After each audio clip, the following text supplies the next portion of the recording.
This episode is brought to you by Whitaker Garage Doors, your one-stop shop for all things garage doors, proudly based in Peekskill, New York.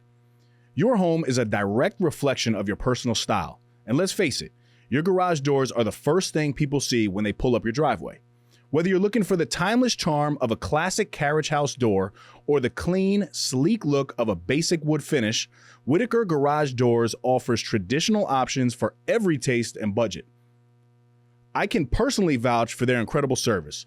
When I had my own garage doors done, I was blown away by their timeliness, professionalism, and overall respect for their clients. Jonathan, Cassara, and their entire team are top-notch, and they really go the extra mile to ensure you're happy with the final result.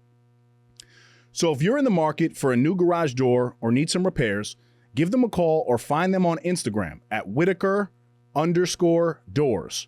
Don't forget to tell them you're a friend of Dave's over at the No Snooze podcast. Whitaker Doors. You won't regret it. Now, back to the epi. Adversity? Bring it. The struggle? I welcome it. Snooze on life? Never that.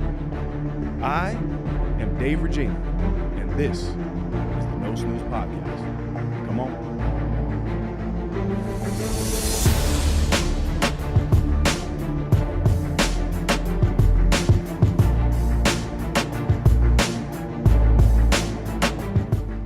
Welcome back, No Snooze Podcast, episode 212.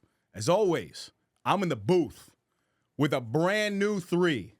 We have Claudio the Voice, Valenzuela, Antwan Amadeus Thompson, and I am Dave the Body Regina. Antwan Amadeus Thompson is a multi-platinum music producer who serves as the CEO of Platinum Boy Records. With over 20 years in the industry, he's worked with top artists like Chris Brown, J-Lo, 50 Cent, Lil Wayne, and Busta Rhymes. He's also spent 17 years as music director and tour drummer for Trey Songz, showcasing his expertise in live performance. In 2024, he was inducted into the Bronx Walk of Fame and honored at the Madison Square Boys and Girls Club. His accolades include an honorary doctorate in music business and entrepreneurship and a Presidential Lifetime Achievement Award from President Joe Biden. Amadeus is also a motivational speaker, educator, and author of The Story of Amadeus, and the beat goes on. Welcome to the podcast, my brother. We in. Yo, I got to start with how we connected. Yes, sir. And how you found us. Yes, sir. When I saw what you had said, I was just like, I love this dude's energy. And I like to be transparent into, how we kind of connected. So how did you find the No Snooze podcast, my brother? My man Mike's success was on here. You guys had an incredible conversation.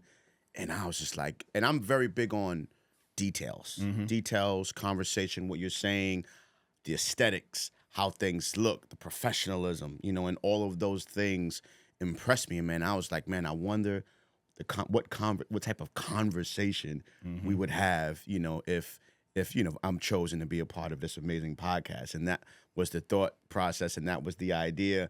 One thing I'm always going to be is humble, and I'm just going to reach out. I'm going to shoot my shot. You never know, if you'll make the shot unless you shoot your shot. So you shoot your shot. I reached out to you.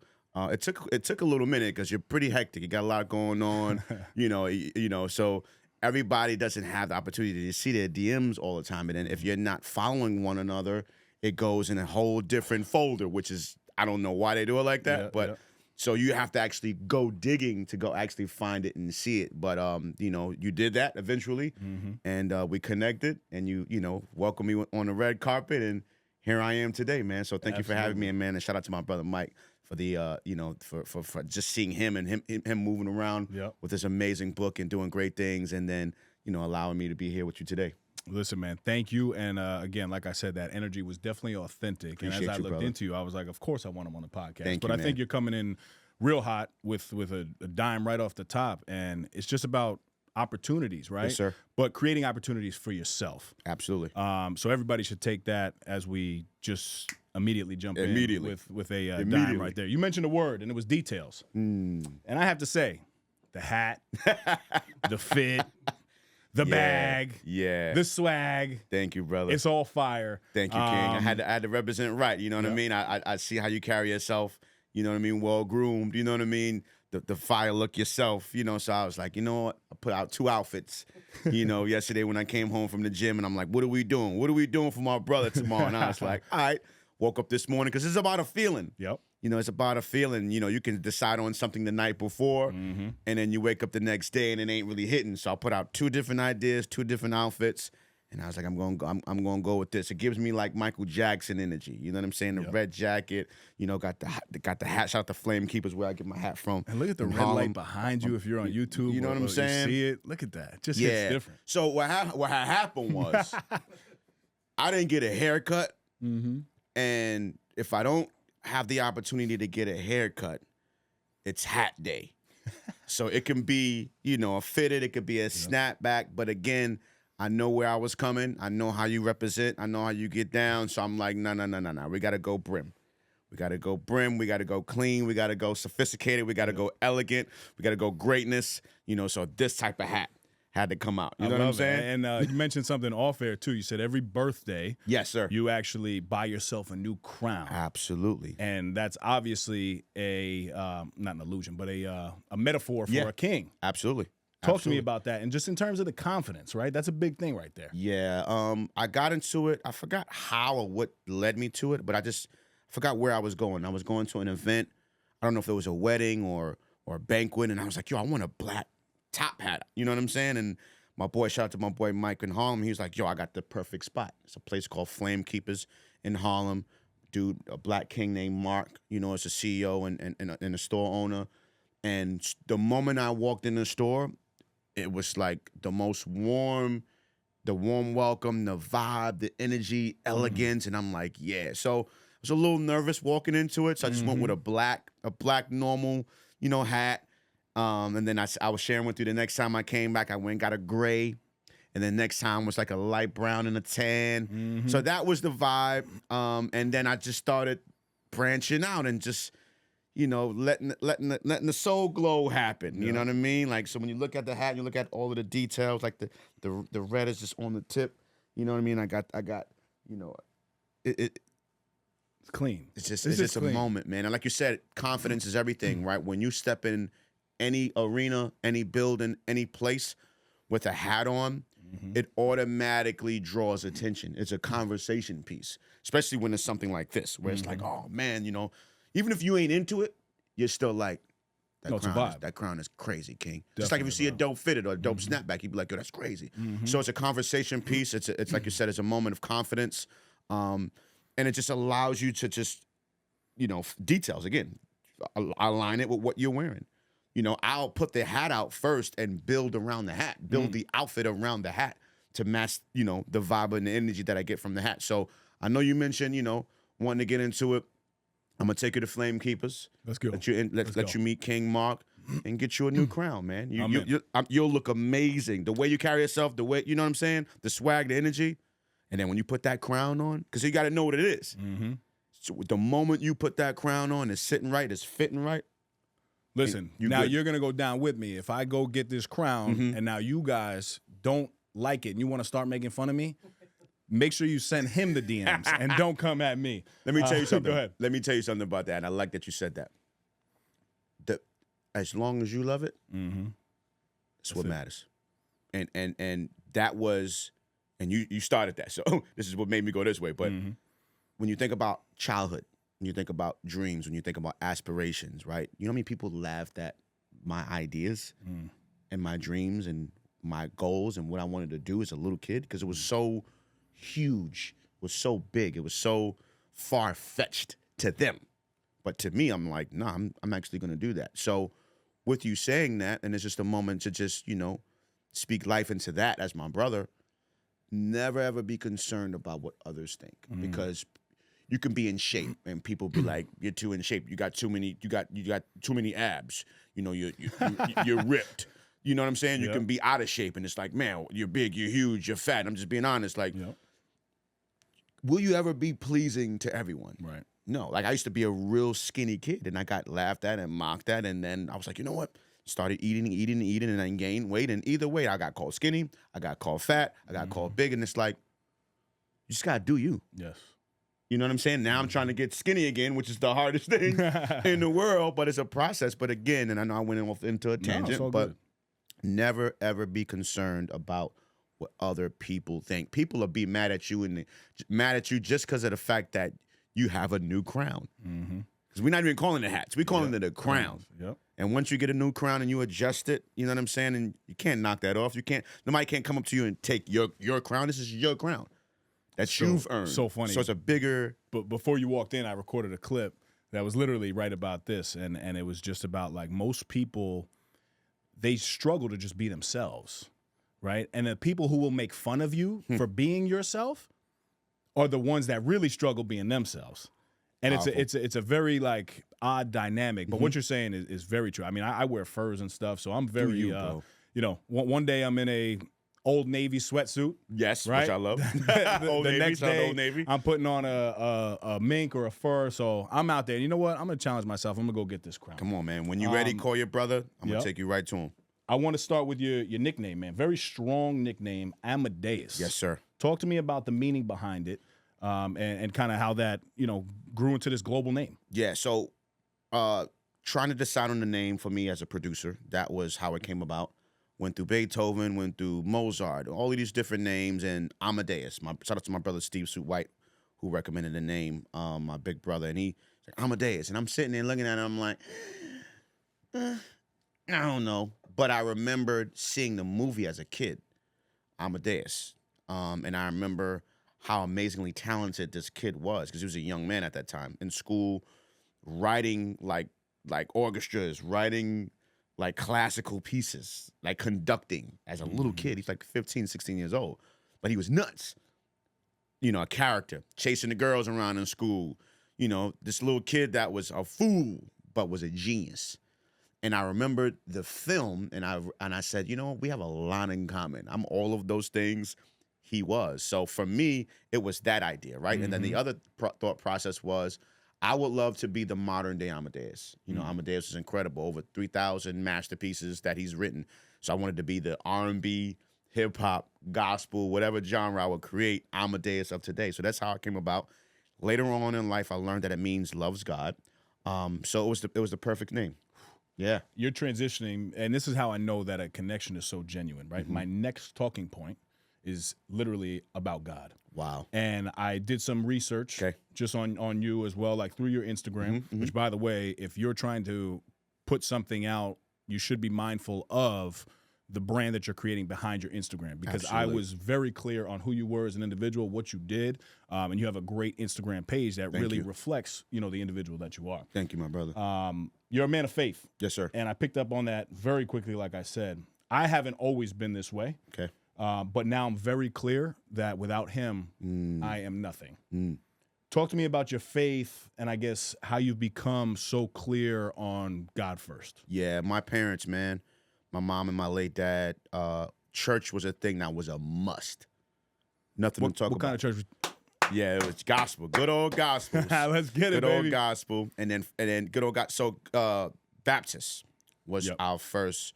What we were first, and then me and my mom transitioned to Pentecostal. And Pentecostals really turned up. Yeah, you know, Baptist is that good old. But Pentecostal, they like shouting and they going crazy. They doing cartwheels. So that was what it was, man. And I just as a little kid, we all went to church. You went to church whether you wanted to go to church or not.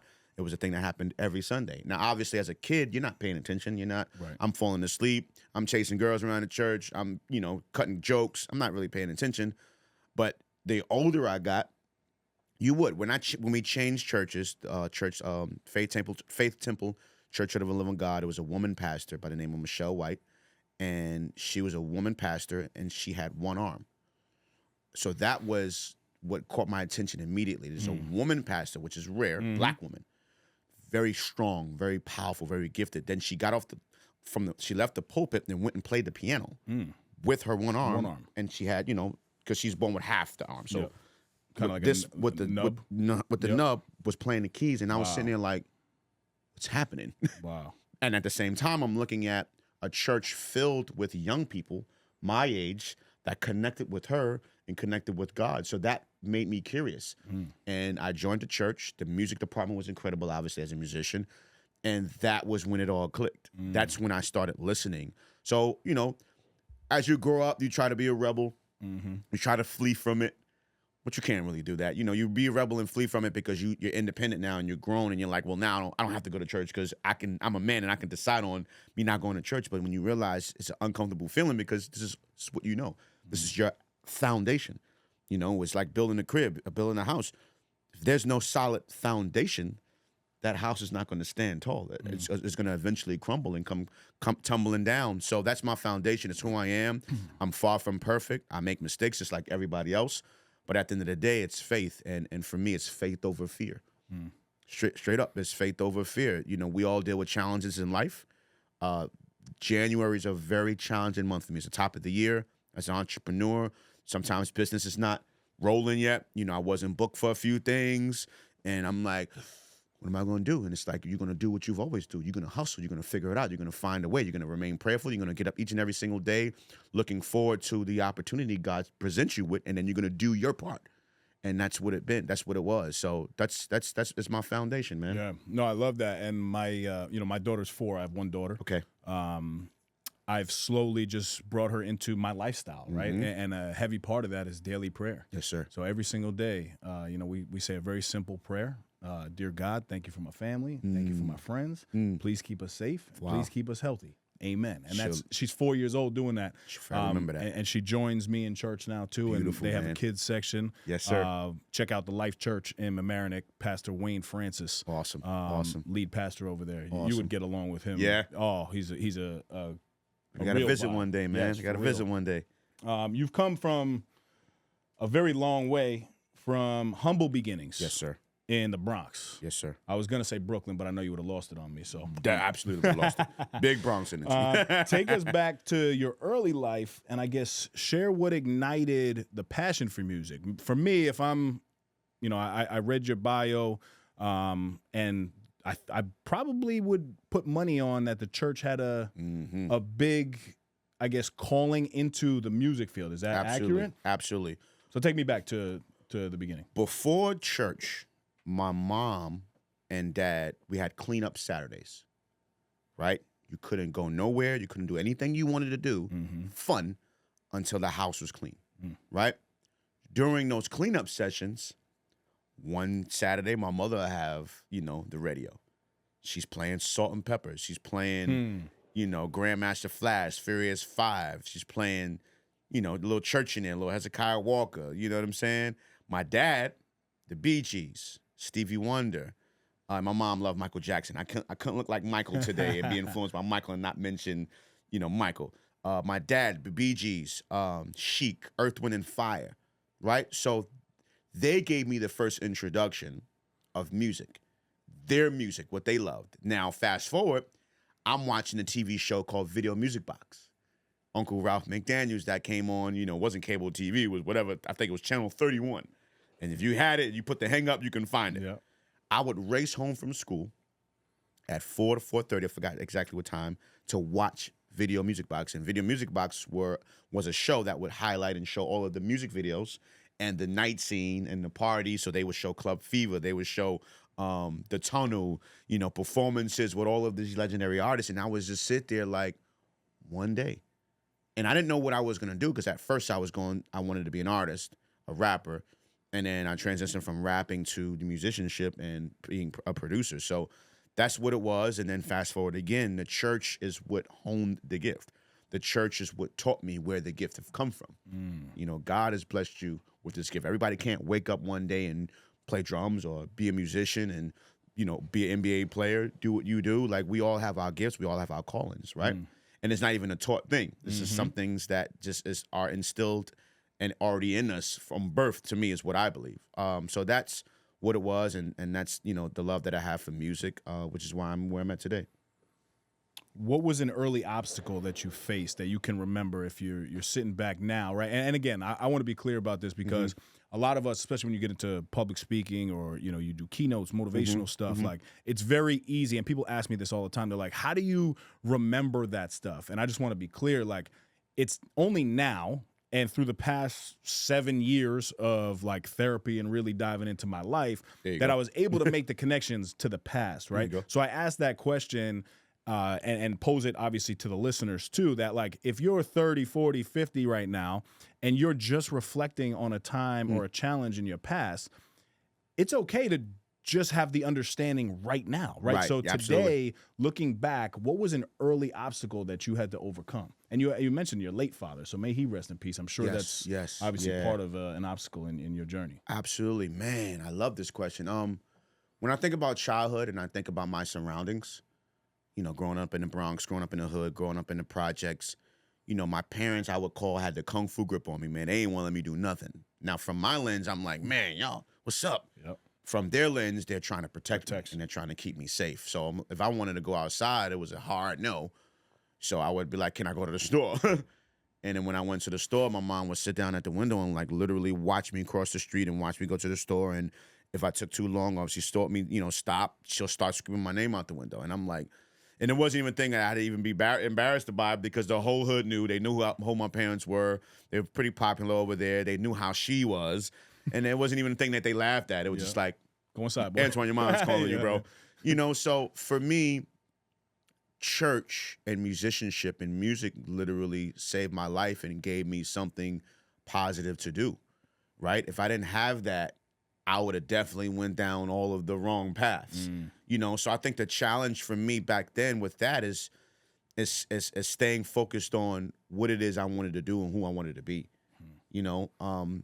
And I want you to think about this too, and everybody that's tuned in. Remember when you used to sit around in a circle with your boys and your homies and you should be like, used to have this little question of like, what do you want to be when you grow up? And you used to say, I said I wanted to be a musician, a producer. My boy, I'm going to go to NFL. I'm going to go to the NBA. I'm going to be a doctor. I'm going to be a cop. And you sit down and be like, all right, cool. And then when you fast forward to today's life, if we was to sit everybody down in that circle again as adults and as men, 9 times out of 10, no one is doing what they said they wanted to do. You know what I mean? So when you talk about challenges, there were so many distractions that was there for us to distract us on purpose to get us on, you know, off the right path. You know, so there's so many different things, you know, that challenged me. So that, you know, trying to convince the world and people that love me and that I love that I want to be a music producer. Like imagine going to your moms and your pops as I want to be a music producer. You're like, what? Like, go to college, go to school. I don't know about that. Like, what do you mean? Like, because they don't understand their vision and they want the best for us. So they'll say, well, go do that. Or I think you should do this. And it's like, nah, but that's not what's in my heart. You know, so I had to follow my heart. And that's a lonely journey to take when others don't understand or see the vision that God gave you.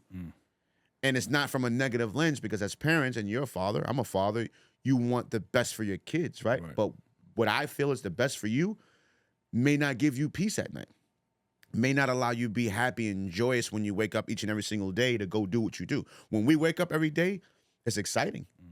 I don't even know what's happening today, but I know it's going to be something in regards to what I love. It's either touring, performing, producing, speaking, having a conversation on an amazing podcast like right now. Like, there's others that wake up every day like, damn, I got to go to work. But let me ask you this. Do you consciously choose that every day? Right? Because for me, you know, I'm a go-getter. I attack everything that I do. I mean, the no snooze mindset is literally not snoozing on life, right? Absolutely. But I'd be lying to you if I said, wow, I am just so excited to wake up every day. My initial thought sometimes in the morning is, damn, I do want to go back to sleep. But I then shift my energy to gratitude, right? Thank you for another day. Thank you for another opportunity. And I'm very much like you because I do stare myself in the mirror and I tell myself, wow, that's an incredible beard you got, my brother. Yes, sir. You know what I mean? Which it is, by the way. Thank you. And then that shifts my mindset, right? But I don't wake up and my initial thought every day, most days, I will say that I am a positive guy. But I've gone through some stuff in life to where, like, you know, it's hard to wake up sometimes. But when you do have this core value of knowing that God's got you. Yes, sir. Right? Like, yes, sir. he is going to bless you with opportunities, but you also have to take, one of my boys calls them breadcrumbs of life, right? Where, like, it's a little, like, inkling or a thought. It's not a random thought on the thing that you should do. That's a breadcrumb. Wow. So you need to go chase that breadcrumb, because when you get that breadcrumb, now there's going to be another breadcrumb, right? And when you're doing that constantly and consistently, that's when I think your life changes. But for you, when you wake up, do you have to consciously make that decision, or you always just wake up on fire? No, you're right? So I think the first thing I do, and we have this in common, is be grateful and thankful of what is happening. 1, I just woke up. 2 is a new day.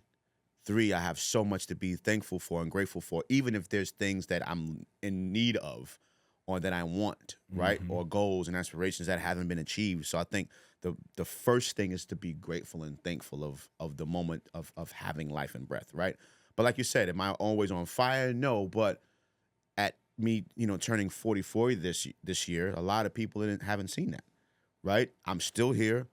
I have food in my fridge. I have a place to live. I have heat. Like I'm actually literally saying, thank you, God, for the heat. Thank you, God, for my food. Thank you, God, for my vehicle. Because this is all things that's needed in life to survive. Thank Especially you for the in New York, it's cold outside. Bruh, freezing. It's cold. Right? Clothes. Thank you for my kids. Thank you for bringing them home each and every day safely. Thank you for my kids' mothers, like my parents, like my siblings. Every day is a thankful session that happens before I ask for anything, And sometimes it's like I'll wake up like, "Lo, God already knows the desires of my heart." So I'm gonna ask Him again. Nah, He heard me. He heard me before, and I just said that. I sent someone a voice note right before my daughter's mom, and just of encouraging words. Things don't happen on our time, and as a human being, that can be extremely difficult because we're only human. Yes, we have faith. Yes, we pray. But sometimes we need it quicker. I need it right now. And God would be like, I'm over here, though. Because we're not the only ones that's asking for something. We're not the only ones that's in need. And you know what? What messed me up one day, and it brought me to tears, thinking about the people and our colleagues that live in Los Angeles. Right? I was going through some things and struggling with some things, and like, man, I got to figure this out. And I just stopped and sat down and came to tears thinking about what I was asking God for and what I needed in comparison. And I'm not one to compare, but I just had to compare at that moment in comparison to people who lost everything. Yes. And it is a humbling thing, and it'll get you in check real quick. Not to say what we need doesn't matter, Right. but when you think about what others are facing and the hardships that others deal with, it's just like, man, but I know it's just tough right now, but I'm not going through that. To lose everything, your home, your pictures, your moments, your values, your memories that happened in this home. Your home is your safe haven. Your home is your castle. It's the safest place. You know what I'm saying? So it's about perspective, man, and just being appreciative. And if I wake up today, that means God has given me another chance at whatever that thing is that I need, right? But the key to me is making sure we do our part, making sure whoever's tuned in, we do our part. Because God, and I said this before in the conversation, sometimes we look at God as a genie. Think about Aladdin. You rub him on got 3 wishes. Okay, I need this, and that. And you sit around waiting for God to make those things happen. But are you doing your part? Am I doing my part? What am I supposed to be doing as I ask God in prayer for what I need? It's a billion things I'm supposed to be doing. Not sitting around waiting, but making sure in human form, I'm working, I'm hustling, I'm putting in the effort that's needed to bring that to light. That's like God creating an opportunity for us to open that door. The opportunity is behind the door. So it's there, and He set it up for us. If we don't go to the door and turn the knob and open up the door and walk through the door and close it and be in the room with the opportunity, that opportunity is just sitting there waiting for you to arrive. But if you're sitting around like, oh, God is just He's not going to kick the door open. You have to kick the door open. You have to enter into the room where the opportunity exists and play your part. It's a great perspective. And I'll share something that somebody shared with me, and I may have shared it on the podcast before, but this goes to what we're talking about. For a lot of people who are new into prayer, right? Mm-hmm. You tend to, and I'm a very habitual guy, Mm-hmm. you tend to pray for the same thing every single day. Yes, sir. And I got a little word of advice, and it said, start praising him versus praying to him every day. Sir. Yes, sir. So think about this analogy, right? I have a daughter. If my daughter said, Daddy, will you take me for pizza on Friday? Mm-hmm. And I said, baby, I got you. Let's just have a good week, and we'll go to pizza on Friday. Okay. Right? Now that's, say, Sunday for the following Friday. Then on Monday, she asked me again, Daddy, can we go get pizza on Friday? Baby girl, I just told you yesterday. Yeah. I got you. Ooh, I see where this is going. Now on Tuesday, if she says, I like Daddy, this. I want to go to pizza on Wednesday. But at some point, I'm going to get pissed off because now I told you already that I got you. Wow. And it's the same way with God. Once you pray on something, Man. now you start thanking him for it, and you start moving in the direction, in the flesh, in the human, like you were just saying, right? Towards those goals. And it was a quick shift. Wow. And something that now when I pray on something big, I pray on it, and then the next following day is I thank him for providing me with that opportunity when he sees fit. Wow. Heavy. Like how you put that. Right? Because, man, that's powerful. Right? Because if not, you're saying the same thing every day, and you're just kind of asking for the same thing. Asking. And Like God could be like, where is the trust? Where is the faith you said you have? Exactly. Because you already asked for this. Right. Exactly. And you know I heard you.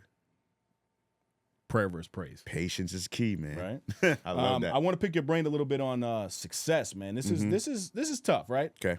But how would you define success for yourself? And also, has your definition changed as you have evolved now in your global career? Success. I used to feel like it was based off of money, right? And I think that comes with, and I'll speak for me, that comes with maturity, to understand that success is not attached to money. Success, at least for me, because you asked me about me, so I'm speaking from my perspective, not to disrespect anybody else's perspective. The fact that for over 25 years, I've been in music, created a ton of hit records, earned, millions and millions and millions of records sold, toured almost the entire world, played almost every venue, every arena, thinking about all of the schools that I've visited, the hundreds of kids that I've, spoke life into, to me, and then from a personal level, having children, to being able to provide what they need in life to now be able to live their dreams and be safe and be protected and be nurtured and loved and provided for, right? Those are all different levels of success that I've obtained, that I've achieved, right? When you think accolades is a beautiful thing. Plaques on the wall, awards, street sign, immortalized. Like those are amazing things because it's like people saying thank you. Imagine if God is blesses with all of this, and we never said thank you, he would feel away. So it's the same thing with us. It's like we don't expect it, but kind of, sort of, we need it. Because when you give something to someone, right? For me, music, a show, a performance, a conversation, a book, you would hopefully think or want people to appreciate what you've given. So it's a blessing to receive accolades, man, but it doesn't, to me, define success. When you look at your kids and your kids are proud of who you are proud of the fact that you, out of everybody in the world, and I'm their father, nothing in the world is seeing that. To me, it's the greatest role I have. It's the biggest thing I can be. A father, a dad, it's such a blessing, right? So to me, that's what success is, right? Because money can come and go. And I've seen, one thing about entrepreneurship, one thing about musicianship in the music world is this.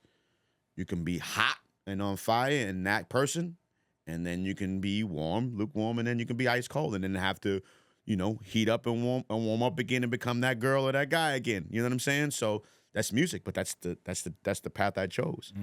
So you can't base it off of that, because you could be successful and have obtained on all those things, and then just have a tough moment, a challenging moment in life financially where you're like, but then you could get back on top again. So to me, that's what success is for me. Yeah, no.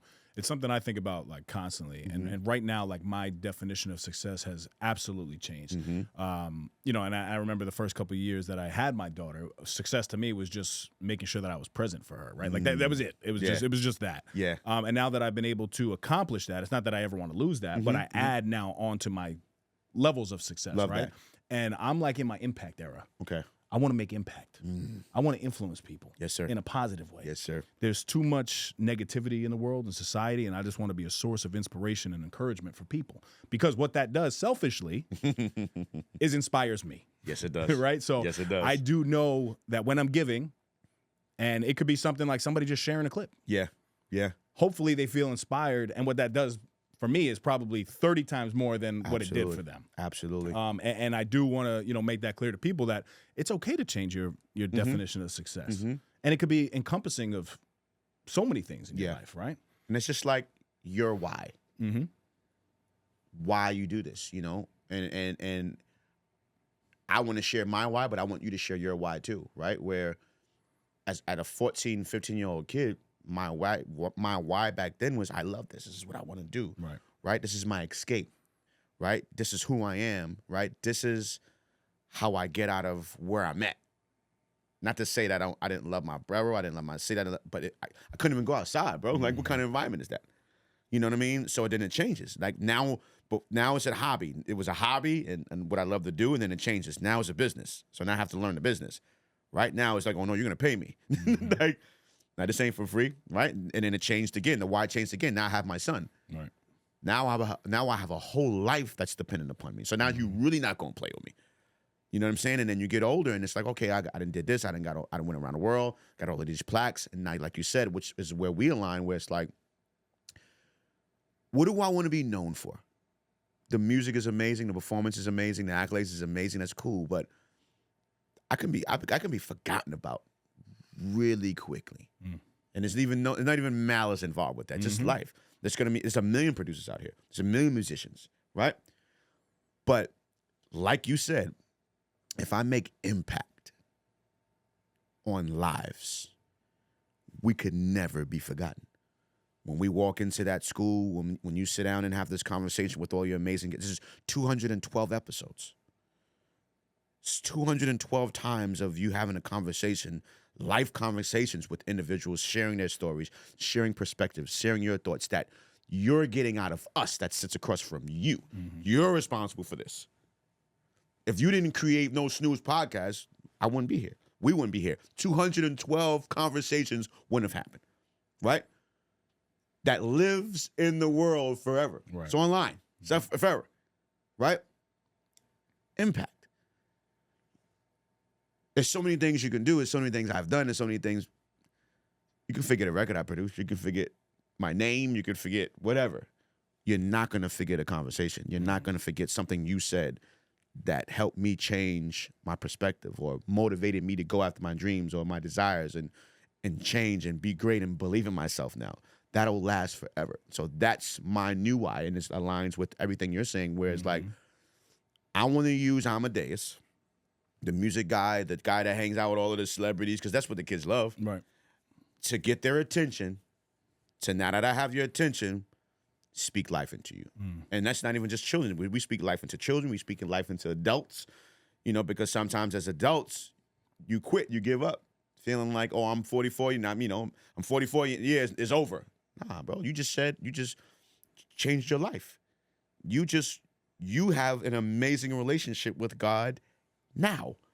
It's never too late for anything. Right. So I applaud you, man, and I want you to share your why and where you were when you first started doing this and where you are now, because I'm sure, your dreams and aspirations and why you've done things have changed from when you first started to now. Yeah. Well, now it's pretty fresh because it's something that I I remind myself every day. Mm-hmm. So my why today is to live in alignment and expand my impact as a father, businessman, motivator, and partner. Nice. To be the most disciplined and consistent version of myself. Wow. Right? That's today in all the pillars of my life. But before, I can't really tell you what the specific why was. I know I was chasing money. Like, Gotcha, yeah. For me, you know, I was really inspired back in the day by being 26, making my first $100,000. Wow. I mean, I did it with 3.5 jobs. Right. You know what I mean? But I made $50K here. I made $25K here. I made $18K here. And then I made another $7K here. Right. You know what I mean? And that, together, at that time, that was driving me. And I wanted to go to the clubs. And I got married very young at the age of 24. Wow. Right? Divorced a couple years ago. Okay. In a very healthy relationship now. Okay, amen. But, you know, I made a lot of mistakes along the way. And my why was very superficial. There was no meaning behind it. It was all about Dave and what Dave Regina can do or Dave Regina can look like. And now, you know, I used to just, and I have a saying where I was so focused on impressing people. And now I just want to impact people. That's it. And it's simple, but this why now, I don't know if that piece will ever leave me. Right. Because it feels very purposeful, and I don't think it's by coincidence that the past couple of years that I've created this relationship with my higher power, he's unlocked new opportunities for me. Right, right. And now I would be foolish to stop that journey. So every day, I mean, pretty much the first thing I do in the morning is I wake up, I hydrate with 42 ounces of water. Wow. And I put an AirPod in my ear and I listen to Joel Osteen for 30 minutes while I'm brushing my teeth, while I'm just making my coffee, like while I'm doing the thing, because it's one of the first decisions, like shame on me, and not to anybody else. It's shame on me for not doing it, because it's just putting something good into my ear. And if I want to be a faith-based man, yes, sir, I got to put faith in my ear. Absolutely. Because like I said, every day I'm not motivated to do it. But even if I'm not motivated, I could take that AirPod out of that little charger and put it in my ear and hit play. And then absolutely. You know, so that's for me, like right now. Love that, King. Are you looking to elevate your brand with captivating visuals and immersive sound? Look no further than the home of the No Snooze podcast, Kai Visions Productions, your go-to destination for cutting-edge audio and video production. At Kai Visions, we don't just create content, we create experiences that leave a lasting impact. From podcasts, YouTube variety shows, sleek corporate videos, to attention-grabbing promotional campaigns, our team of experts is dedicated to turning your vision into reality. Choose Kai Visions for a production experience like no other. It's time to make your brand known. Contact us today at kaivisions@gmail.com or find us on Instagram at Kai Visions. Kai Visions Productions, where audio-visual excellence meets innovation. Now, back to the epi. Talk about mindset a little bit, right? You've produced for over 100 major artists. I mean, the names, you know, it's what's the word that I'm looking for? Nostalgic for me. When I hear the names that you work with, it's very nostalgic because it's spanned over my entire lifespan, right? Wow. How do you stay inspired and creative, I guess, working with such diverse talents? Is there a certain mindset that you've had to, I guess, embody to be able to meet all these different creative needs? Love that. Yeah, so for me being from the Bronx, New York, you would think, not you, but, you know, people would think that I would have one style, one sound, right? And that was something coming up in the creative space that I didn't want to have. Like, I didn't want to be locked into any specific sound, any specific genre, right? Now, I'm influenced by Neptunes and Kanye and Rodney Jerkins and, you know, the Hitmen, original Hitmen producers, right? Dr. Dre. They all have sounds. Swiss, right? Premier, RZA. But for me, I'm like, I want to confuse the listener every time.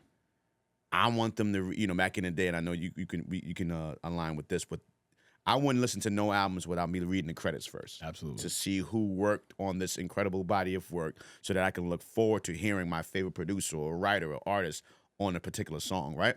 So for me, I was like, I want them to have to read the credits every time to find out it's me. I don't want them to be like, oh, that's Amadeus. I want to confuse them every time. So that was my thought process, right? Which I think is the reason why I have a huge resume and discography in regards to the type of artist. Like, I did G-Unit, Dipset, Fab, Busta, Papoose, Remy, French, all these from New York. You know what I'm saying? But then I got Mike Jones and Paul Wall and Slim Thug and rest in peace Pimp C, and then Justin Bieber, The Game, CeeLo Green, I'm everywhere, right? And that was the vision of me. Like, no, I don't want to be boxed in. I don't want to feel like you can only come to me for this. Like, no, I want to be able to produce for any and everyone. Mm-hmm. And that was the challenge that I gave myself creatively at the beginning. Like, you a musician, bro. You're a church boy.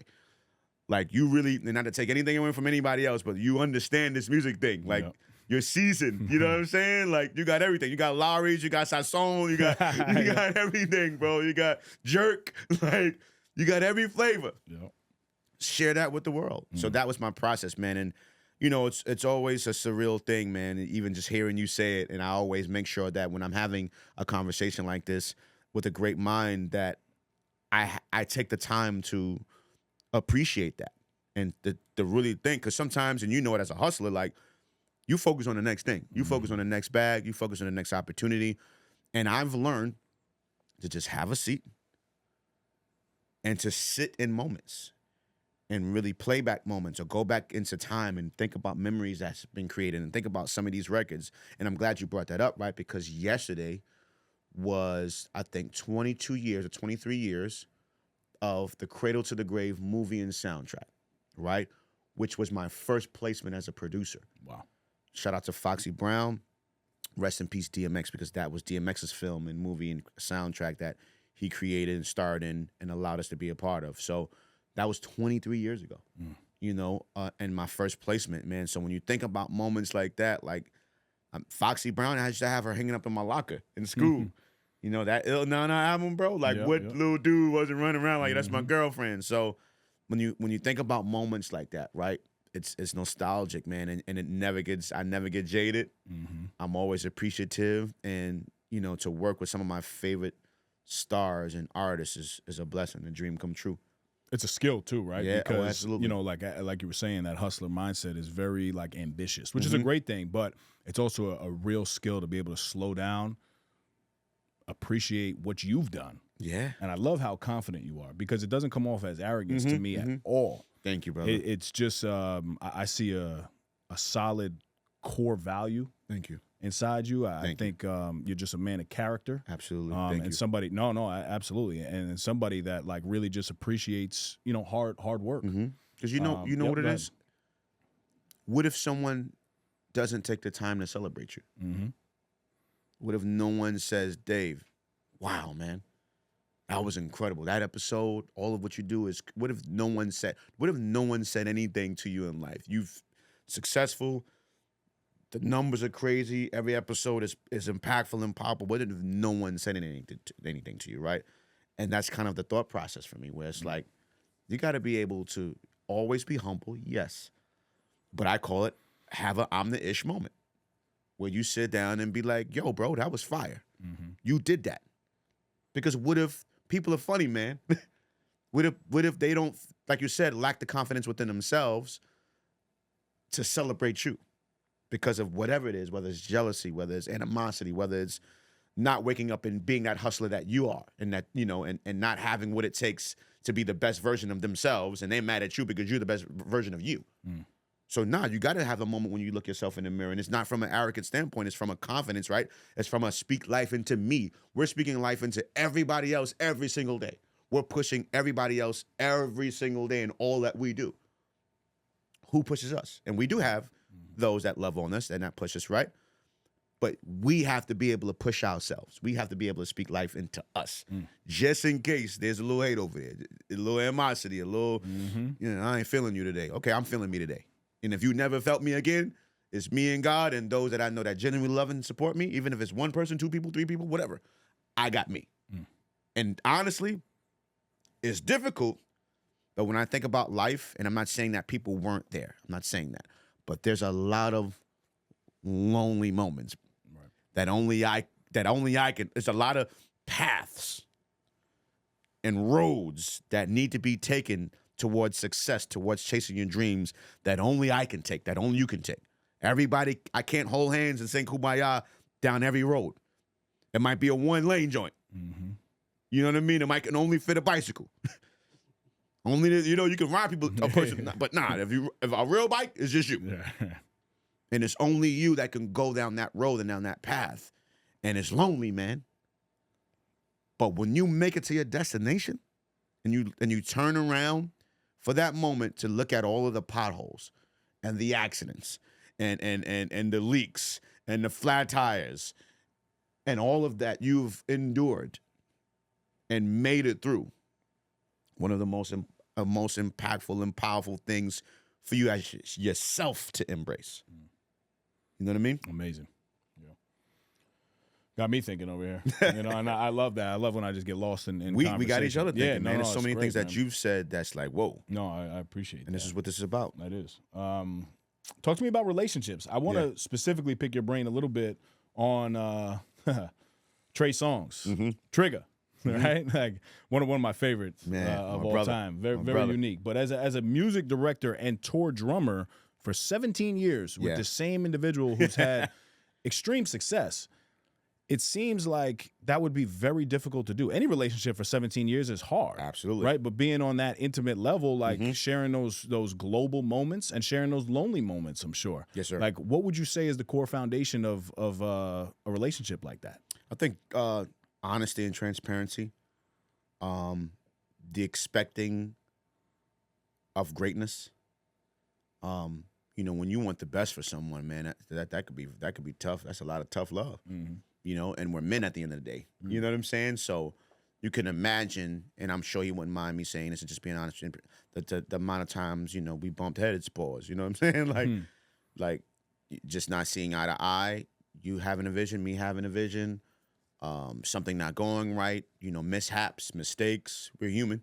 Right. A lot of people pull up to concerts, fans, and you see the show and you experience the experience, but don't know what all entails of what goes into building that show and the things that happen during the show, bad things that happen during the show, which we work hard on making sure you don't see or witness. So I love this question. It's a lot, man. And you got to think, for us to be together for 18, 16, 17, 18 years, we were both very young. So, sometimes we handle things in a mature way. Sometimes we handle things in an immature way. We never fought. I'm not speaking no violence, nothing like that. We yell at each other. We scream at each other. We argue, we fuss. I'll leave the room pissed. He'll leave the room pissed. Come back and dap it up, hug it out. I love you, boy. All right, cool. That's next city. But that's what it takes. It's like going to the Army. It's like having a trainer. You know what I'm saying? You got to do 100 push-ups. The Army, the sergeant, if that's what it's called, is not looking at you saying, come on, sweetie, let's go. Let's do this push-ups. You got it. Come on. It's like, oh, get up. Give me them push-ups. Like, it's that same tough love. And I love that you brought this up because we just had 2 shows this past weekend with Valentine's Day. We performed at the Prudential Center in Jersey and performed at Boardwalk Hall in Atlantic City. And I'm going to say this, bro. It's showtime. My band members are on stage. Shout out to my man, Dan. He's the tour manager. He said, hey, yo, check with the set list, make sure Trey is good before I print. Walk in Trey's dressing room. Trey looks at it. He's like, all right, cool. He's like, I don't know. I think we should do something different up the top. They're on stage. Like, we're supposed to start in 2 minutes. He's like, I think I'm gonna do something different. Yeah. Figure it out. Let me know what you think. So I went in the side and I'm like computing and moving songs around, boom, boom, boom, boom, boom. And I'm like, he's like, yeah. All right. And I want to do this. I want to do that. I want to do this. And I want to perform this song up top because it's Valentine's Day. So boom. All right, cool. You got it? All right, cool. All right, cool. They're running me to the stage. Jump on stage. I have a microphone that speaks to the band members, Trey, production, because I'm leading the pack. all right, we're gonna start off with Love Faces. We're gonna be live. We're not gonna use this machine. I need black lights. He's gonna walk up. Boom, boom, boom, boom, boom, boom, boom, boom, boom. We didn't have all of this conversation. We talk about the songs. Right. So now I get on stage. I have to set the mood. I have to set the atmosphere, right? Which is a spiritual thing, So I'll go to my keyboard player. All right, we're gonna start off with Love Faces. You're gonna be fully live. Boom, boom. We're gonna come in. The band's gonna come in. All right, and then we're gonna go to this song, and then we're gonna do that, and we're gonna switch that over here. We have how much time we got left? All right, cool. Boom. And all right, let's go. Right before the show, no one, and it was sold out. How much? 18. I don't know how many it holds at Prudential. No one that stood out there knew that was the conversation that I had. Wow. As I'm walking to the stage and telling the band members what we're doing in that moment and saying, let's go. No one knew that. But this is, and I'm expressing that because, sometimes people take for granted, what they're blessed with. Right. When you do these shows, man, a lot goes into that, man. So shout out to Trey. Same thing. The next day we had less time. And he's like, looked at it and he goes, all right, let me know what we're doing. And that's my job as a music director. I'm the band leader, music direct. That's my job. I'm paid to figure it out, not to have him figure it out. Right. He's the artist. He's the star. I just want to set the environment for when he goes on stage, he feels most comfortable, and he can give the people that paid their hard-earned money the experience that they paid for. And trusting that I'm going to have it right and do it right. And we're 18 years in.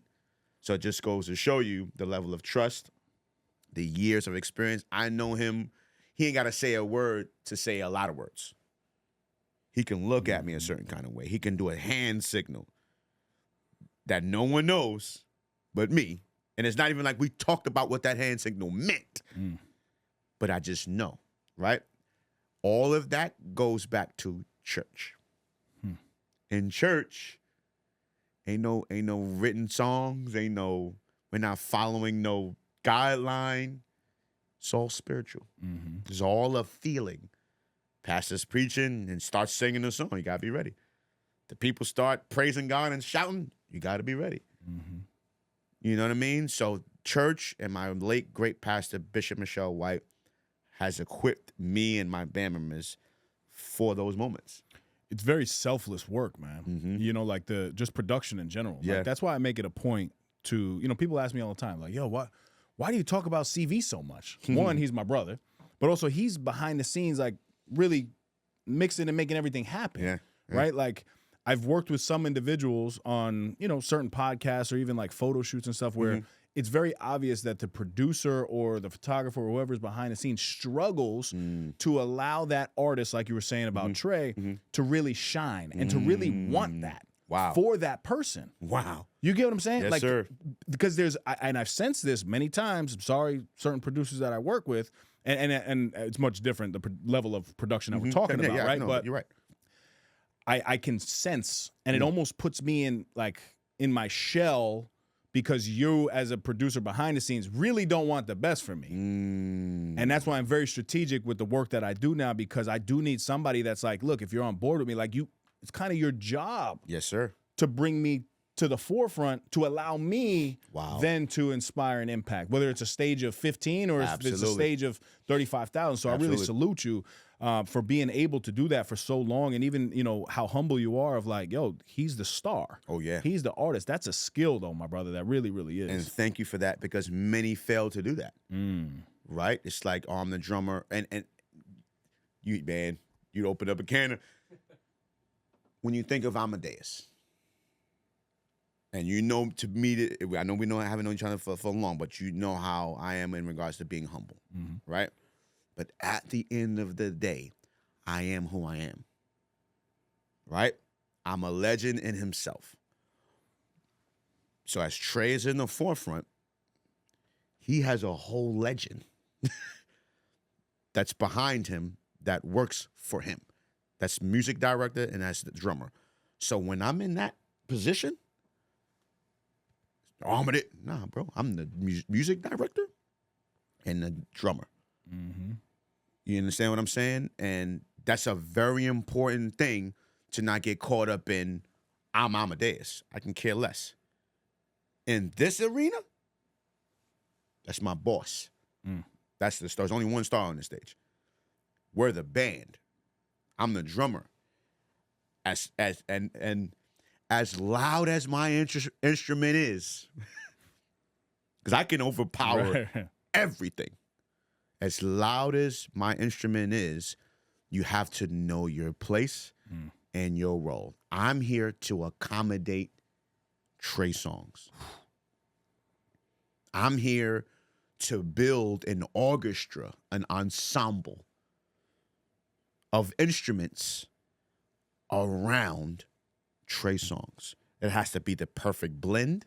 It has to be the perfect vibe. It has to be the perfect energy because, like you said, he's Neo. He's the one, not the singer Neo. I'm talking about the movie. He's Neo. He's the one. We're there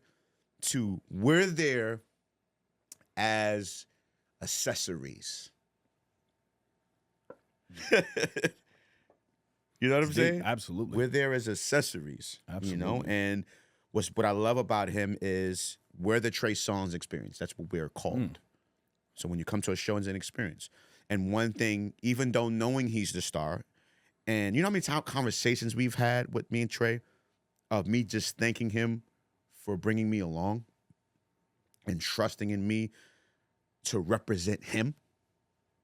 Every show we do, they're not going to say, oh, the drummer or the keyboard player, no matter who I am back there. Trey Songz. It's a Trey Songz show. I went to Trey Songz. Bob bought tickets to go see Trey Songz. It's him in the forefront. So I have to make sure it's on point every time. So that when they leave the concert or everybody's writing their reviews, that show was fire. Because they're not saying the Amadeus show, the band show. They acknowledge us, and I'm so grateful for him because there's no show where he doesn't say, I don't do this without my brothers. There's Butters on keys. There's Ricky strings on guitar. There's Nate Jones on bass. There's DJ AWOL and King Amadeus on drums. You know what I'm saying? There's not one show where he doesn't say that, and it's a beautiful feeling to know. Great leader. You know, we're appreciated. You know what I'm saying? So I love that this conversation has come up. This touched on a few things that I've never spoken about, which is great. So thank you for bringing it up. And I want to kind of dive into stay right where we are because the example that you gave us, right? Take Trey out of the mix now, but that was a very pressure situation where he's telling you, the leader is like, yeah, I want to shift this, blah blah blah blah. Talk to the regular individual that's just listening to this podcast that struggles in pressure situations. Right. What skills have you been able to hone? And I guess what advice can you give to somebody who folds under pressure? Love that. First of all, calm down. Because if you freak out, it takes away whatever is necessary to figure out what needs to be done. So if you're putting your time and your energy into worrying, right, versus what is the solution? You worrying about it, the pressure, it is what it is, right? And at the end of the day, I've been here 1 billion times. This is nothing new, So it's and then it goes back to confidence. I've been with this man for 18 years. So for me to still be here 18 years later, obviously he's saying to me, you're the one. I trust you. I believe in you. I know I put this difficult task in front of you 5 minutes before the show, but this is not the first time I've done that. I've done this a bunch of times, and you figure that out every single time. So figure it out just like you've always been. So it's a sense of, if you really think about it, it should be something that builds your confidence. It should be something, and we're men, this is being no buck, and shout out to the ladies too. It should be something that feeds your ego. Because you're saying 5 minutes before the show, I want to do this, and that. Figure it out. You believe in me You enough. believe me to figure this out in front of, for that night, 18,000 people. Yeah. So for the person that's tuned in, it's you have what it takes to be great. You have what it takes to figure it out. It's about finding the solution. There's a solution to every problem. You fall, you cut yourself, you need to clean the cut, you need a Band-Aid. You get a hole in your tire, the first thing, let's try to put some air in. If that don't fix, maybe let's see if it's a nail. There's solution to every problem. If the milk is spoiled, throw it out, get new one. It's the solution to every problem. So I think it's about remaining calm taking a deep breath, knowing that you have what it takes to figure it out, and figuring it out, and trying different things and trying different ways to accomplish what needs to be done, right? I always say you can only control what you can control. Mm-hmm. Only thing I can do is share with my band members what needs to be done. And most importantly, for me, it's enjoying the moment. Bro, you're on a stage at the Prudential Center where so many celebrities and stars have played this stage, where people have won championships, the Devils, and all of these different arenas. And, bro, Kobe missed a bunch of shots. Rest in peace. Michael Jordan missed a bunch of shots. Michael Jackson probably didn't remember every move. We toured with Jay-Z. We opened up for Jay-Z on a month of death. We seen Hov forget his lyrics and be like, yeah, what you say? What you mean? Sounds just like him, too. Right? Hell yeah, my little voiceover is like, I've seen artists, legendary artists, with teleprompters. They could be drinking, they could be smoking, and it's not easy to remember 50 songs in one night. Yeah. We're not perfect. So don't feel like you have to be perfect. I always say, I'll end with this. Perfection doesn't exist, but excellent does. There's no such thing as perfect, but you can be excellent if you apply yourself. Let's shift you to number one, because you gave a lot of gems on, being number two, right? But you've also been number one now for a long time. Thank you, man. You've been inducted into the Bronx Walk of Fame, received the presidential. What is that? What's the? So you got a presidential award from past President Joe Biden. Yes, sir. Right? It's called a Lifetime Achievement Award. Lifetime Achievement Award for community service. And immortalized. Yeah. Which is a phenomenal word. Like, I just want to be immortalized. You know I had to go learn what it was. Yeah. Picture of my face. It's amazing. On the wall at the Boys and Girls Club in the Bronx, streets down from where I grew up at. Like Madison Square Boys and Girls. Yeah. Nuts. So what do those accolades mean to you on a personal level? Oh, man. Right? Like, that's different. A street sign. Like, I never in a million years, because we don't expect any of this. Like, you do what you do. You want to be great. You want to be successful. You want to share your gift with the world. That's it. So when these things come together, it's just like, And that was the response. Like, I got an email. And I didn't believe the email, so I passed it to my brother, my band member, Ricky, and we're on a tour bus. And I'm like, what to say, man? Because I thought I was being invited to the ceremony of witnessing others receive their street signs. And he was like, nah, bro, you're getting a street sign. And right now, it's on the Grand Concourse on 161st Street. So it's in front of the courthouse on the Grand Concourse, which is literally, walking distance from Yankee Stadium. Wow. What's it called? Amadeus Drive? So it's so the Bronx Walk of Fame is when they select as artists, as entrepreneurs, as assemblymen and women. So and it's only on the Grand Concourse. So it's your actual name. So however you want it. Wow. So mine says Antwan Amadeus Thompson. Right? So right now it's on the street up the block from Yankee Stadium for a year. And then they move it to a specific street where it'll stay forever. And bruh, my family was out there, my kids was out there, my son has the same name as me. And I remember looking at him like, bruh. And, he's his own individual, but it's still his name. I kept saying, I wish my dad, was able to see this in physical form. He would have lost his mind. Like, one of the greatest feelings ever, man. And even the Boys and Girls Club, to walk in and see my face on the wall for kids to see, in regards to success and from their area. And I pulled up many a times because I don't want to just be on the wall. Like, I want to be on the wall, but then pull up and be like, yo, and they like, no way. And have the conversation of like, you can do this too. So I'm grateful, man. God is amazing. I'm grateful to experience those things. And, even with visiting the White House, I visited the White House to have a round table about gun violence. Myself, Styles P of the Locks, Havoc of Mobb Deep, Melly Mel of Grandmaster Flash, Thomas Bookings, I think his name, forgive me, who plays for the Eagles that just won a Super Bowl. The young king that plays Spider-Man, the voice, the black king that did Spider-Man, all to have a round table. And shout out to Erica Ford at the White House, bro. Like, these moments, and this is when, President Joe Biden and VP Kamala Harris was there. And amazing experience, man. So it never gets old. With the street sign, it's a little cold now, but I would just, during the summer, I would just pull up and just sit there. And, shout out to the Bronx Borough President, Vanessa Gibson, who was really big on that, Suma. And she would come out, because our office is in the building. She would come out and be like, what are you doing here? I'm like, I'm just sitting here next to my street sign. And again, like you said, just taking it all in, man. It's a blessing, bro. It's definitely a blessing. That's amazing. I had something similar, not to toot my own horn, but toot your horn.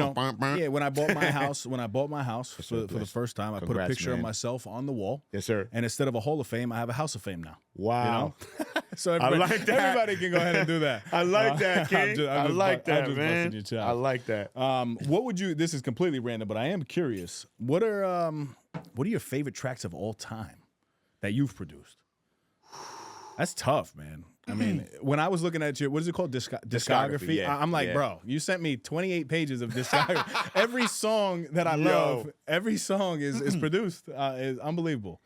Okay. And this might get you in trouble, too, right? Because this is trouble. It's funny that you said that. I'm going to be a politician. They're all my favorite. Yeah. I won't say I have any specific favorite records. I would say moments. Probably ESPN First Take theme song, right? Just as a sports fan, to have that introduce the show every single day. Shout out to Stephen A. Smith. And it's been the theme song for a few years. So when we first did it, it was Stephen A., Stephen A., Carrie Champion, Skip Bayless. That was the show host. Then it transitioned to Stephen A., Max Kellerman, and Molly Qerim. And now, fast forward, Stephen A., Molly Qerim. I think they have Shannon Sharp, yep. Mad Dog, Russo, and with a lot of Cam Newton is on there now. And it's still the same. We revised it a few times, but it's still the same theme song. So just to hear that every day. Yeah, it's sick. All around the world. I remember being in Australia, and I always sleep with the TV on just because, like, company. And I had ESPN on, and I remember the theme song waking me up in the morning in Australia. And I woke up, and I was just like, wait, this is on down here, too? And it just goes to show you how global. So I would say that. Justin Bieber, Christmas Eve song, written by Chris Brown. Obviously, Christmas Eve happens every year, so it's a celebratory moment. Foxy Brown being my first opportunity, Cradle to the Grave movie and soundtrack. If I had to say any others, I would say, and I love all my songs that I've created, but like producing 8 songs on Chris Brown's Heartbreak on the Full Moon album, and producing 9 songs on Young M.A.'s Her Story in the Making album, the single. Let me ask you, because I see you're struggling here, right? Let me do this one. What's like 3 of the most recognized songs that you've produced? ESPN First Take theme song, definitely that. Probably Davies. Shout out to Davies. Davies, a record called Perfect featuring Chris Brown. That was a single. Probably Young M.A.'s Petty Wop, which is her single. Those are probably the most known, and probably the Justin Bieber joint too, because it's Christmas. Yeah. I would say those. Yeah, absolutely. I'm surprised you didn't say any of like Trey Songz or 50s or. I mean, the record I did with Trey is called Talk About It. It was on the Intermission mixtape, which is like an album. So it's like a mixtape joint. Yep. I did a record called Sneaky on the Trigger album, but I think it was like as a special edition that had the song. So I wouldn't say those records as most recognized. That makes right. sense. Correct. Definitely dope moments, because I love the fact that me and him have songs together. But I would say. And I think as fans, people gravitate towards whether it's a sound or whether it's the artist. They like. I would. You know what? I know they got a lot going on, and I love them to life. That my brother and sister, Remy Ma and Pat Poose, made a record called. Shout out to Nathaniel. Made a record called Black Love, which was kind of like the theme song to their relationship and just black love in general. So that whole term Black Love came from the song we actually created called Black Love, which I sampled. We sampled Tribe Called Quest joint. Can't remember the name off record, but Black Love. So I think that was a big record too. And the all love and hip hop thing, and so that was a big record too. Very dope. Yeah, very dope. I want to talk about your I guess your habits and routines, right? To be at this level of success, I don't think it's by coincidence by any means. Yes, we talked about God already. We already know. But in terms of a typical day in your life, like how do you structure, I guess, your time and making sure that you're taking care of yourself? What are some, habits and routines that you live by? Love that. Wake up, prayer. I remember Denzel saying, a clip of Denzel saying, when you wake up, because I was definitely guilty of it. When you wake up, don't jump to reach for your phone. Wake up, have some time, have some meditation, pray, just have a moment of quietness to yourself, and however that looks for you. So I started implementing that, which is a great thing. And I'm being honest and transparent. I use the bathroom. I'm in the bathroom every morning. You figure it out. Every morning, like it's a routine. I spend quite some time in there. And then I'm off with the day. So it just depends on what I'm feeling like. A very, in a good way, moody person. Energy. What am I feeling like? What is my mood like today? Do I want to create? Do I want to be creative? Do I want to create new music? Do I want to research today? Do I just want to be on Instagram all day seeing who's working on what? Who's working on an album? Who's the contact person? Who's managing that artist? What label is that artist signed to? How can I reach them? Am I DMing the artist? Am I DMing the manager's contact? Am I emailing the contact that's in the profile? Like, this is the method to my madness, right? So I'll spend a few hours doing that, off to the gym, which I've been implementing for the last year, and it's a daily thing, and it's every day, no matter what. Come back home, shower, have lunch, right back to it. Okay, now that I've done the research, am I just want to go back to research all day? Maybe Monday will be a research day.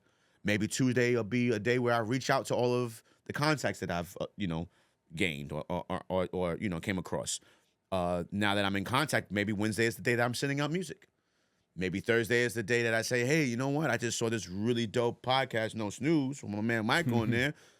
You know what? Let me follow Dave now. Let me research Dave. Let me check out what he has going on. Let me DM him. Let me email him. And see if I can, book a slot for me to come in and have this conversation.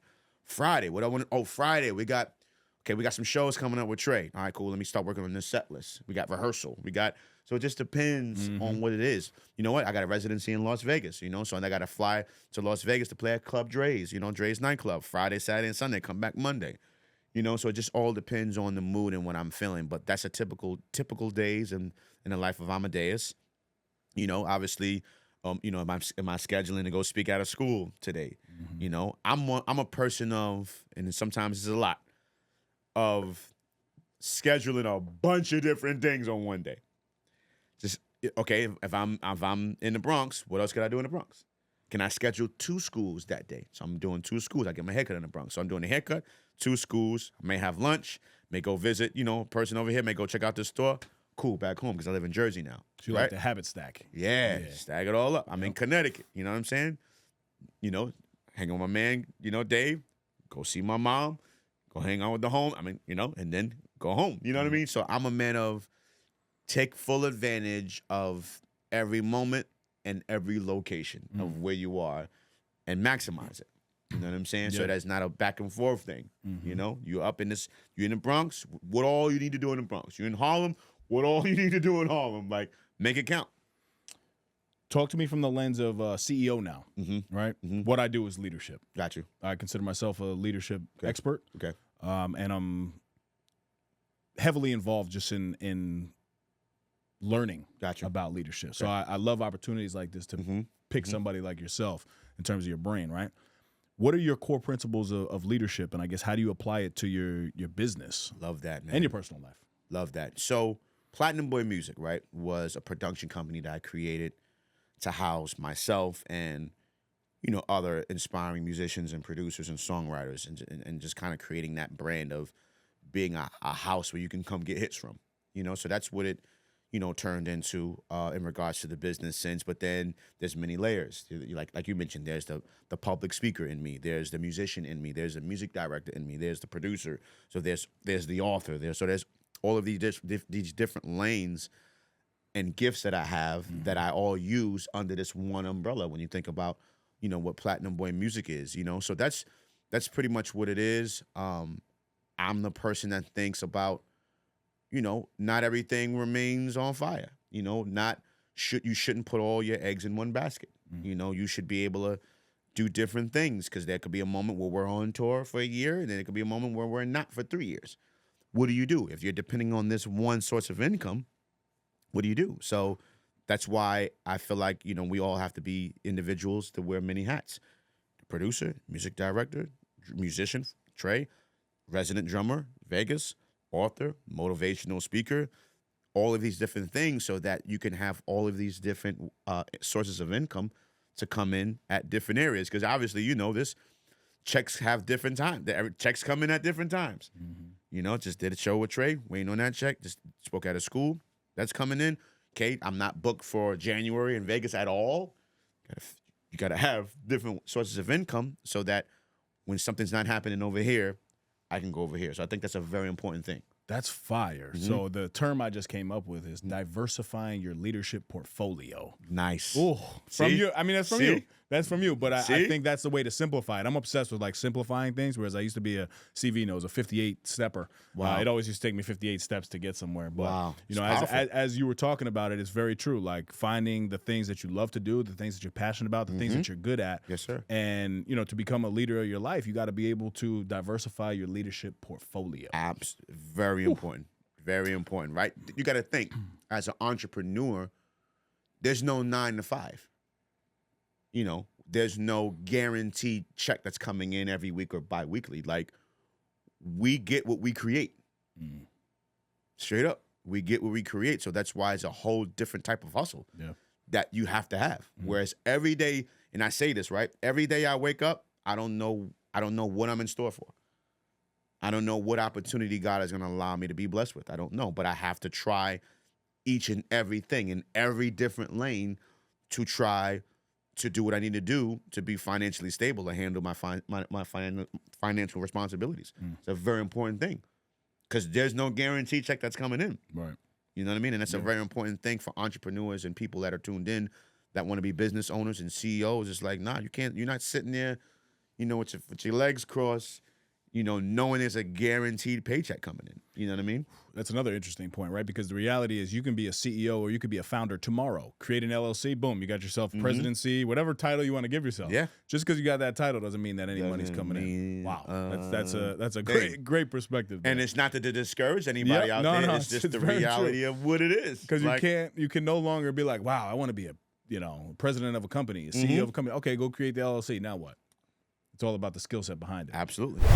Finding the perfect home is more than just a transaction. It's about finding a place where your family can grow, feel comfortable, and thrive. That's why you need someone who truly cares about your needs and is there to support you every step of the way. Meet Janeska, a dedicated real estate professional with 9 years of experience serving families across the Hudson Valley, covering the Bronx, Westchester, Rockland, and Orange County. As a wife of a first responder and a mother of 3, Janeska knows how important it is to find a home that feels right, not just for you, but for your family. Her background as a former educator gives her a unique ability to listen, understand, and guide you with the patience and care, whether you're looking to buy your first home, looking to upgrade, or ready to sell. With her extensive knowledge of the local market and her genuine commitment to helping families navigate the process with ease, Janeska is here to offer you the support, expertise, and reassurance you deserve. Mention Dave from the No Snooze podcast and call Janeska today at 845-694-9067 or email her at jpaulino@kw.com to start your journey home. Selfishly, I want to talk about your book a little bit and kind of what did that process look like? Because selfishly, like I just said, right, my podcast, my content, talk about what I want to talk about. I'm kind of in the process right now of writing a book with my partner, Sean Degnan of Action Cultivates Excellence. Love that. Just a leadership daily reader. Okay. Right, for individuals to come get an inspirational paragraph, and then one step of a action step that we're calling it. Got right? you. Like that. So I'm just curious to talk to another author. I'm going to consider myself an author now, even though you're working on it. I only have I got 55 pages on a Word document. That's where it started for me. Where did it start for you? So the reason why I did it going into these schools, having conversations with kids. I'm like, I know this is making impact, but I'm thinking about when I was a kid, right? Obviously, I didn't have no one come talk to us that looks like us, that's doing what, what we love and inspired by, but they're not all leaving here remembering everything I said. So if I can leave them something tangible that they can refer back to, oh man, this dude Amadeus came, he was really cool, he was down to earth, he was dope, said so many different things, but man, I don't even remember. But he did give me this book, the signed copy of the book of the story of Amadeus, and the beat goes on, which is a story of how I became who I am today as a music producer and musician, sharing my story. So that's what it was. It came about during the pandemic when we all had to, be home and be inside. Because, other than that, I was always on the move, and you can relate to that, so I didn't really have the time to do that. But when we were all mandated to be home, it was the perfect time, so I work with co-authors as you are working on because I'm definitely no writer, just kind of get it all. Right. And I remember spending hours a day, shout out to Lynn Hobson, Trina Stackhouse, hours a day, just talking. And then just being on the phone and recording and writing different things down and ideas. And, every other day we would talk. And we would have the conversation, and they would document everything. And as time will go by, they would be like, "Well, let's think about, what do you think about this? And what do you think?" Because it's my story at the end of the day. Right, and I know my story, Yep. but I wanted it to be worded in a certain way where it's not too young, not ABC, but a nice challenge of enough of challenge read for the students to not just be sitting there like blah, blah, blah, blah, blah, blah, blah, right? Yep. But I wanted it to be simple and to the point. So my page is only 26 books. My page is only 26 books. Is crazy to even be able to process and say. The mind of a creative. My book is only 26 pages. Wow. Photos in every page of myself, childhood, went and digged in my mom's, album books and caught every picture of me with my first drum set, like all of that. Because I said to myself, I'm not a big reader. I'm very visual. I like to see stuff. I'm gonna watch a movie. I'm gonna watch a documentary. I'm gonna watch TV. That's just me. That's how I learn. Mm-hmm. So I'm like, if there's a kid that's like me, that's not really into that, I want to make sure that I'm getting to the point very quickly. 26 pages, visuals on every page, so that you can see what it is that I'm talking about as I'm painting that picture. And that's how the whole book idea and came about, and it's been a beautiful thing. Yeah. Currently, right, because I think this process could change too, but how do you set and track personal and professional goals now? Do you have any systems in play, or are you just trying everything? Trying everything, man. I know a lot of people write down stuff. Mm-hmm. I'm just wild, bro. I just wake up and be like, what about that? And then work on executing that. And I'm a right now person. You know what I'm saying? I'm a right now. Like if I came across No Snooze and it was like, all right, cool. Let me see if I get a response. And that's how I've always thought. And, so for those that are tuned in, it's like, no procrastination. What are you waiting for? You're waiting as if the next moment is promised. It's really not. So if there's an idea that comes in your head, if there's a person you want to connect with, if there's an artist, in me speaking in my brain, an artist I want to work with, a show I want to do, a school I want to visit, all of the information is at your fingertips, which is something we both didn't have when we first started. 25 years ago, there was no internet. Mm-hmm. There wasn't no social media. So I had to go stand in front of the record labels. I had to go stand in front of studios, and where I read the back on the credits to see where the studios were and the offices were, to hope somebody come out so I can give them a B tape or a B CD. So my mentality from hustle is from a whole different perspective. You know what I'm saying? So when we have internet and social media, the fact that I was able to contact you, that's nuts. Like that. Yeah.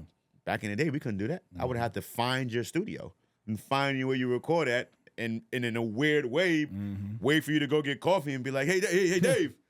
Hey, man, it's all good. I was all love. I was in the area. I just, your podcast, man. I want to be a guest. We good. Yeah. To now, I'm DMing you, and fast forward, a few weeks later. It took me a few weeks. No, don't make me look that bad. No, come on, I mean, brother. right? Because damn, come on, it was a couple days later. No, I from think. scheduling, Okay, scheduling yes, the actual interview. Okay. Nah, it was quick. It took you a couple days.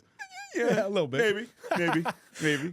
You know, I like making this applicable to just even the listener, man. And I think what you're saying is real gold because we're different in that sense because I'm very strategic. Like I map my plans out, right? I set smart goals, smart, measurable, attainable, realistic timelines, all that. Whereas you get the same amount or if not more done with a completely different process, which I love. But I want to challenge everybody. Take action on the thing that you've been thinking about. Right. Do the next little thing that's going to move the needle forward on that idea that you've been having consistently over and over again. Because really, that's all you do. From what I'm hearing, that's pretty much all you do. You have an idea, you execute immediately. Right there. How many people are driving in a car right now like, damn, I wish I could start this side hustle. I wish I could start this little business I've been thinking about. And then you know what? You don't think about it. You're thinking about it in this moment right now because you're hearing a motivational podcast. Right. But now, stop right now. Go take action on that. Just give it a try, man. Like, shoot your shot. Like, and again, that word procrastination is such a hindrance for so many people because they figure they either have time or they feel like they're not ready. When you think about it, you're never really ready. Right. What qualifies you to be ready? What qualifies you to be ready? What qualifies you to have all of what it takes to get that done, right? And I think for me, that's the exciting thing. Present me something that you feel is impossible, and that's going to excite me to show you that it's possible, right? And that's when you see Amadeus, that's exactly who I am. I'm the little kid from the hood that said, one day I'm going to produce for all of my favorite hip hop artists. One day I'm going to play drums around the world. Now, all of the other stuff that came after that was new ideas and new goals that happened after the first dreams have come true. Right? But it was a little kid that believed in himself, that looked at my surroundings, looked at where I was and was just like, and asked myself the question, Dave, how am I going to do this? And the answer was, I don't know, but I'm going to figure it out.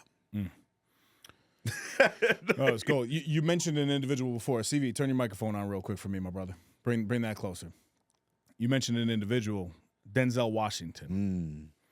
I want to ask the both of you guys, what do you think of when you hear Denzel Washington? You can name movies, you can name like characteristics.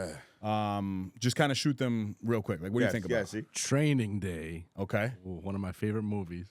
All right. I mean, here's a ton of them, but right. No. But I think of like, I mean, just the best of all time. Yeah, man. Right? Like incredible actor, inspiring, motivating, captivating. Right? What are some things that come to mind when you think about Denzel? Man, and I'm trying to think of the word, but I'll phrase it like a person that created opportunity, right? Because Denzel, is he 70 something? I forgot his age. Like that, right? He's doing this a long time. Paved the way. Okay. Paved the way. Greatness, right? You know what I'm saying? Greatness, and he's from Mount Vernon, so Mount Vernon. So so this is where I'm going right now, right? So one, I'm from Mount Vernon, New York. That's where I grew up. Wow. But my point in mentioning Denzel, no. My point in mentioning Denzel, right? Did anybody, even who's driving in the car, walking on the treadie, doing whatever you got to do, you two in the room, did you guys think of Mount Vernon Sanitation Department where Denzel worked for years? Wow. I didn't even know he was from Mount Vernon, to be honest. I knew he's from Mount Vernon. That's one thing. But I like know Dave was from Mount Vernon. my point is, That one I knew. like when you think of Denzel, you think of greatness, right? Like Absolutely. no one is talking about when he was literally on the back of a garbage truck in Mount Vernon, New York. Wow. Like that is crazy shit. You're talking about the best in the world, the best to ever do it. That was cleaning up. Was on the back of a garbage truck. So your life, whatever you're at right now, it doesn't even matter. No one's going to be talking about the failure, about the missed shot, about the business that flopped, about the hat company that didn't work, right, or the beard oil company that didn't work. I mentioned those two, my brother, because those two flopped on me back in the day. Wow. Now, if I bring them back, they'll be You're fine. out of here, yeah. You know what I mean? But no one's talking about those Sheesh. L's that you've taken in your life and the hard work that it took to get there. So I just wanted to bring that kind of full circle. Now, let me tell you, it was absolutely nuts. As I'm driving, and this is the first time in life, and I don't know what made me look to my left. As I was driving to get to you, I passed Mount Vernon High School. I've never seen Mount Vernon High School. Yep. Yeah, It's always been, obviously. Yeah. But when I made that turn, coming across county, I looked and was like, oh, shoot, Mount Vernon High School. Yeah. So the fact that you're from Mount Vernon. Born and raised. And you bring up Denzel Washington. I remember, I'm going to share this. I remember being at a birthday party. And I'm not going to say no names. And this person said, yo, I'm going to go downstairs and make sure such is cool. Hang out with my man right here. Make sure he's straight. Just make sure he's good. I turn around, it's Denzel Washington. I'm dressed up because at this party I had to be dressed up. I'm not dressed up. Your boy Denzel is in a hoodie and a baseball cap. And he looks at me and he goes, yeah, I don't even have the right thing on, man. I feel out of place. And I'm sitting there looking at him like, you're Denzel. And this is my exact words. Like, Denzel Washington, bro. You could have came in here with a swimsuit, man, if that's what you came in. But the fact that he was standing right here saying something to me, being the most cool, humble dude. And, have you ever met him? No, never. Bruh, first of all, he gangsters, I don't know what. He American gangster for real. Like, he say what it is and straight up, like, he's a real one. And chill with him for like 10, 15 minutes, man. And I was speechless. So he was talking, I was just sitting there like, yes. Washington. That's crazy. But it's funny you bring him up because this goes back to what we talked about earlier about accolades and about self-confidence and giving yourself love. I feel like to be as great as he is, he's still not celebrated enough and as much as he deserves. I don't know how many awards he's received, and I don't know the numbers and all of that, but it's not of what he's deserving of. And we're talking about Denzel Washington. The people, we love him. We adore him, right? But sometimes, and this is crazy,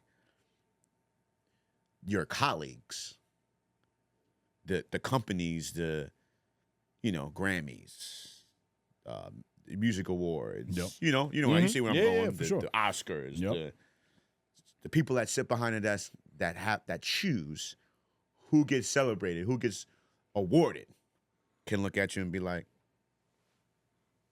he great, but give it to him. I'm gonna give it to her. Just cause. It could be many things. It could be color of his skin. It could be Denzel Washington. It could be I have the power to not, and I'm gonna abuse that power. You know what I'm saying? So I love that you brought up Denzel, man, because he's one of the greatest of all times.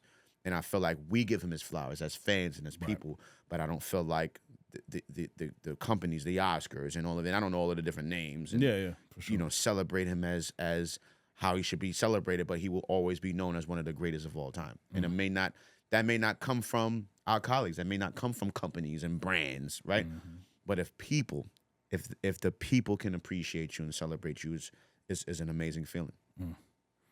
Let's close out on fatherhood. I can go 4 hours with you, man. But from one father to another. Yes, sir. I'm always curious, and just on what's most fulfilling. Is that my time? My time has come. I like to highlight. I like to acknowledge 11:11 when it arrives. Oh, why is that? Just to stop and align. Thanks, CV.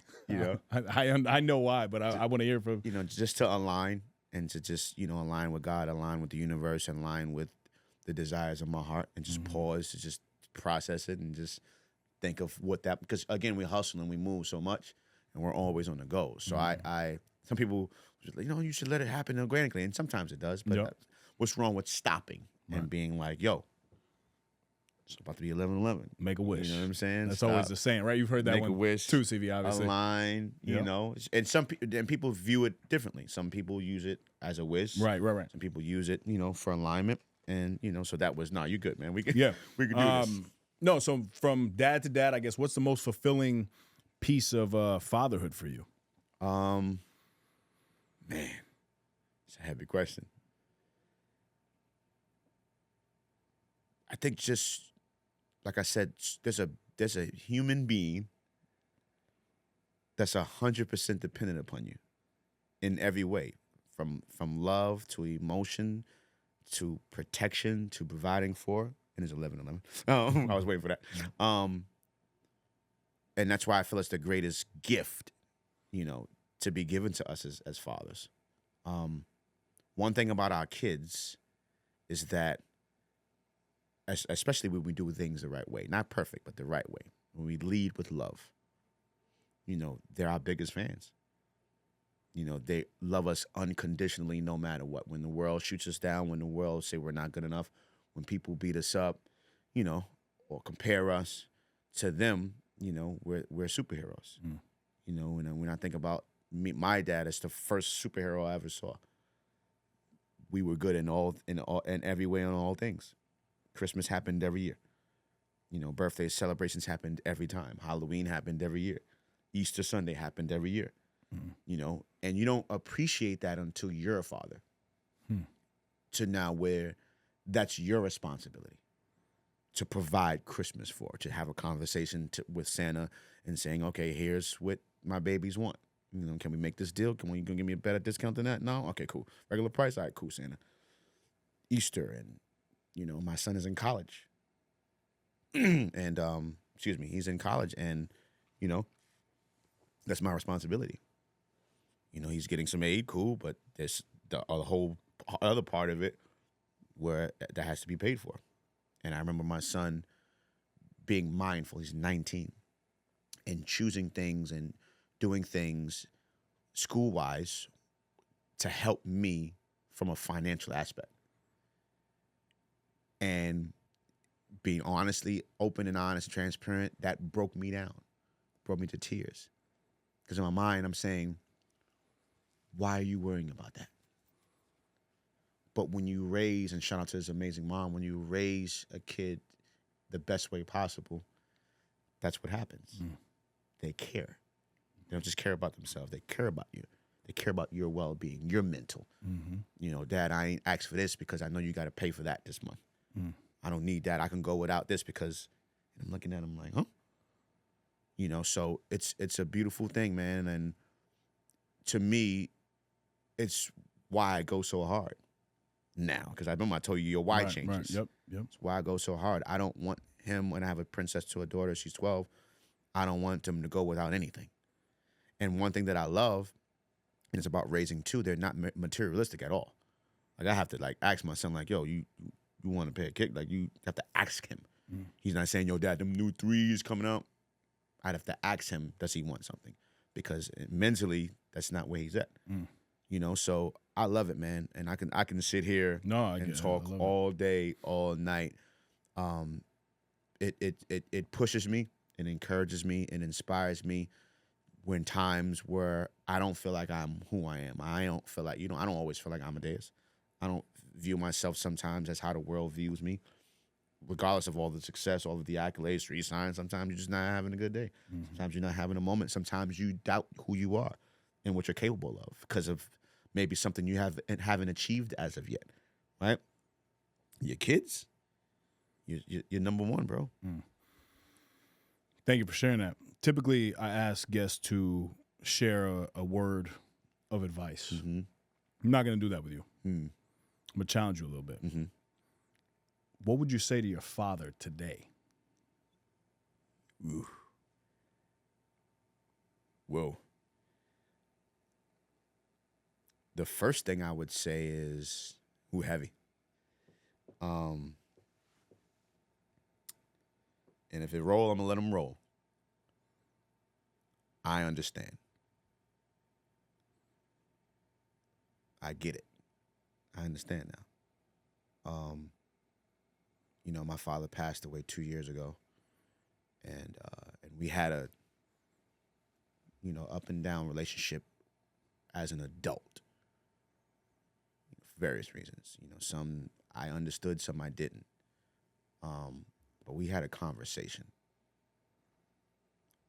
and he shared some things with me that made it make a ton of sense in regards to how we grew up, in regards to how he handled things, in regards to certain things that was said, based off of what he experienced. And that was very powerful, very heavy. Only I know what he said. You know, no one knows what he said, and I left it as that because it wasn't for everybody to understand, because everybody won't understand. Only I will understand, and I'm cool with that, regardless of what anyone can think, what anyone would think.